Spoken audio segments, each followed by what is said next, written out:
Jerry Falwell Jr. says our religious freedoms guaranteed by the Constitution should not disappear even in times of a pandemic. And he joins us now to talk about why preserving the freedoms of our faith is all the more important in these times. Welcome, sir. Good to be with you. Thank you, Mark. First of all, you say the stand that President Donald Trump and U.S. Attorney General William Barr have taken to defend those rights is historic. Talk about that.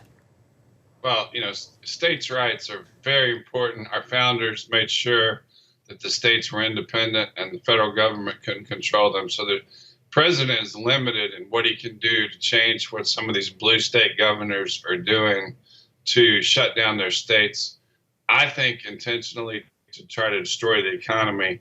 But the Attorney General, I was so encouraged when I heard him say yesterday that he was considering court action against the governors to require them to give back individual liberties and religious liberties to the American people as required by the Constitution. And I think that's the only option the president has. I think the states that have done these things, New York, Michigan, Virginia, the list is long, but I think the ones that have gone overboard with the shutdowns have deserved to go bankrupt. I think they deserve to have their credit ratings reduced, and I don't think there should be a bailout for them.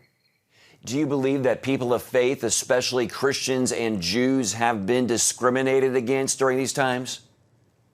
Well, it's just funny how they pick and choose winners and losers, who can stay open. Walmart's always packed. The Home Depot, Lowe's is always packed. Grocery stores are always packed. But for some reason, suddenly it's dangerous if you go to church. And the liquor stores, the abortion clinics, for some reason, they're not dangerous. And so it just makes you wonder about their motives. And the governor of Virginia, for example, has cut on tuition assistance grants for Virginia resident students for any online students. Well, guess which schools have the largest population of online students in the country? Well, pretty much in the country: Regent University and Liberty University. And so it's no secret what they're up to. The governor even told one of my staff members yesterday that he was looking for a way to open aviation schools if he could find a way to do it without letting Liberty University's aviation school reopen. So the bias is unbelievable. It's, there's no impartiality anymore in the media and the big tech companies and the blue states that have governors that are just completely. Our governor was elected by the people in the DC suburbs, and my family's been here since the 1600s, and I'm embarrassed that he's our governor. He's the worst excuse for a governor that I've ever seen. Why do you think that we've seen this sort of treatment at the state and local level, not just in Virginia, but around the country? Why do you think that we're seeing what you've described, this kind of treatment?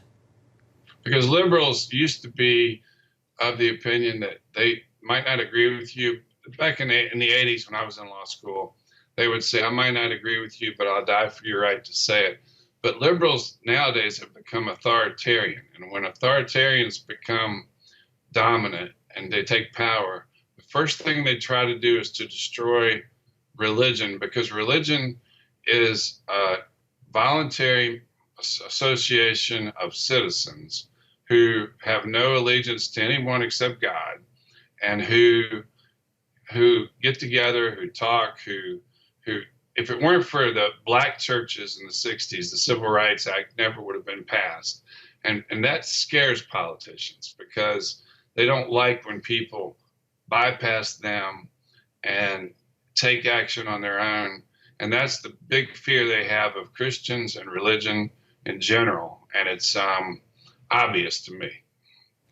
What can Christians do to protect their rights in these times and hopefully bring back national civility and unity despite people's individual beliefs? Well, I think we just have to continue to we have to be savvy. We can't be duped by all the politically correct nonsense that's being floated around. The real numbers are starting to come out about this virus, and it's starting to be exposed, a lot of it, as a hoax. I know it's real. I know a lot of people have died. It's very sad, just like the flu every year.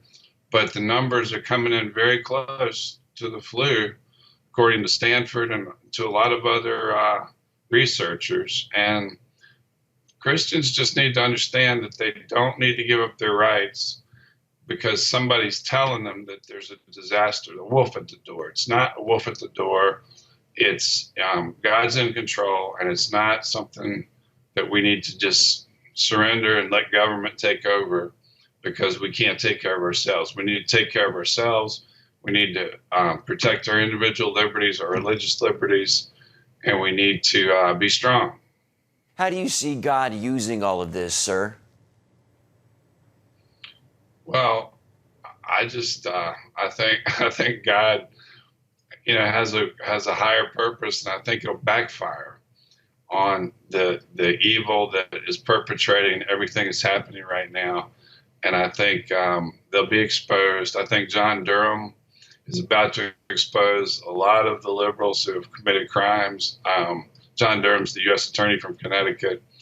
I think that might be why they've worked so hard with the Mueller investigation, Russia, with impeachment, with this overhyping this terrible virus, which is a terrible thing, by the way, and it's something we do need to take seriously. But I really think that the hype is because they know what's about to come out about them, and I think they're scared of it, and I think God's going to use all this to show people how phony our media is, how misled, how they're trying to mislead all of us, and so I think good will come out of it. All right, Jerry Falwell Jr., the president of Liberty University, thanks so much for your insights today, sir. Glad to be with you.